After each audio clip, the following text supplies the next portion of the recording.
What is up, YouTube? Welcome back to the channel. Today we're going to ask an AI chatbot how to make New England IPA, and I'm going to see how they do. Can machines think? So automated intelligence is all the rage. It can make photographs, it can make videos of Will Smith eating spaghetti, it can write your thesis, it can do all kinds of crazy things. But the question remains, can it brew a good New England style IPA? Now, if you guys are fans of the channel, you know that I think that recipe really isn't as important as process. On my laptop, I've queued up Mistral Chatbot, which is an AI company from France. Let's see what they say. What is a great recipe for a New England style hazy IPA? Entering that in, enter. Sure, I'd be happy to help you with a basic recipe for a New England style IPA. It's a very courteous chatbot. Please note that home brewing requires specific equipment and knowledge of the brewing process. Fair point. Here is a simple recipe. So I'm going to assume this is for a 5-gallon batch. I'm going to assume because it doesn't tell me. 1 point against you, Lay Chat Mistral. I have no idea what my scaling is for this recipe. We got 10 pounds of 2-row pale malt. We've got 1 pound of flaked oats, 1 pound of wheat malt, a half a pound of carapils, and that's the grist. Again, the grist is 10 pounds of 2-row, 1 pound of flaked oats, 1 pound of wheat malt, half pound of carapils. That's a solid New England IPA base. Here at Treehouse, we're not a huge fan of flaked oats. They will or they won't add some slickness to the beer. They can maybe have marginal head retention. White wheat malt is certainly a popular choice. 2-row pale malt is great. And then just dextrin malt. So this guy's gonna give you a beautiful yellow, awesome backbone to your beer. This is good. I think A-. In terms of hopping, so they've got 2 ounces of hops for bittering. They actually give you a choice, which I really like. You know, you're the chef, you can decide. They say you can use Columbus or Warrior added at the beginning of the boil, which I think is a good suggestion. And honestly, I kind of like that there's some ambiguity to this recipe because it lets you, the brewer, the chef per se, decide upon what's going to work best. 4 ounces of hops for flavor and aroma. So added late during the boil or during the whirlpool. Again, ambiguous directions, but I kind of like that. Citra, Mosaic, or Galaxy. This is like the quintessential archetype New England IPA recipe. Very straightforward. I really kind of like it. So 4 ounces of hops, flavor and aroma, and then 4 ounces of dry hops.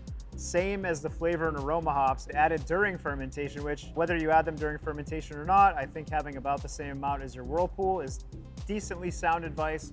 I think having a little bit more than your whirlpool might be better advice, but it's not bad direction. Generally though, I think that this construct is less archetypical than the grist, and I would give it a B-. Up next, it says 1 pack of American ale yeast, like Vermont Ale or London Ale 3. American ale yeast, London Ale 3. Not sure they have that quite right, but the suggestion of London Ale or Vermont Ale is about as typical and standard of a suggestion as you could possibly have. Water, it says. Step number 9 is water. The amount depends on your system's requirements, which is true. And then option number 10, it says 3/4 of a cup of lactose, optional for a creamier mouthfeel.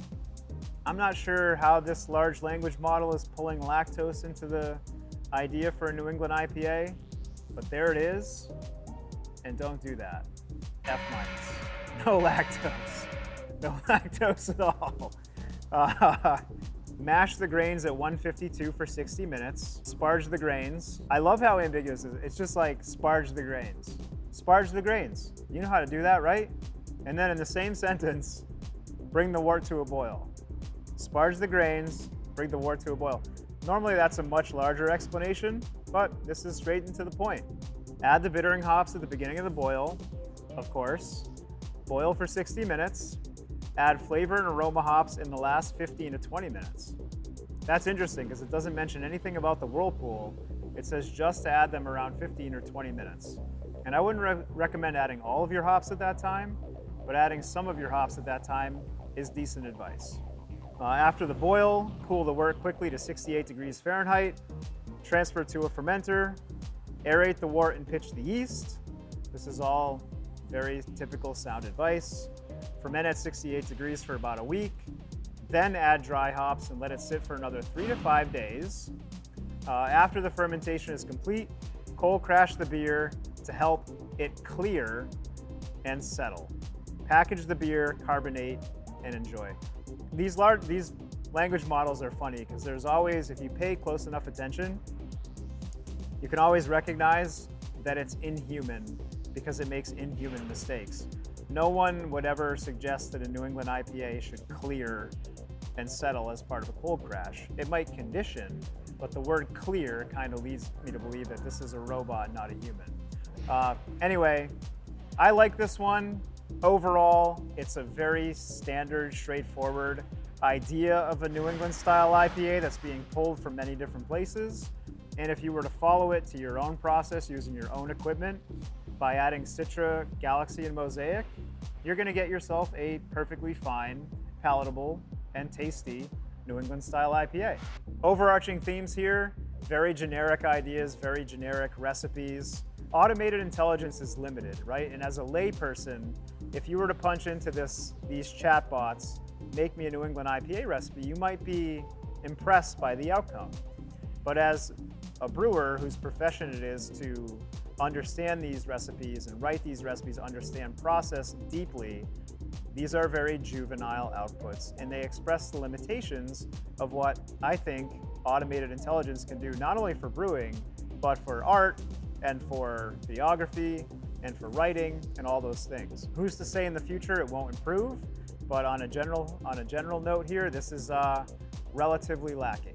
Do chatbots and AI have their limitations here in 2024 in the brewing industry? People talk about prompt engineering. You can get more detail in terms of what you put in here and what it spits out. But what it's going to give you is really just an amalgamation of the information that's available to all of us.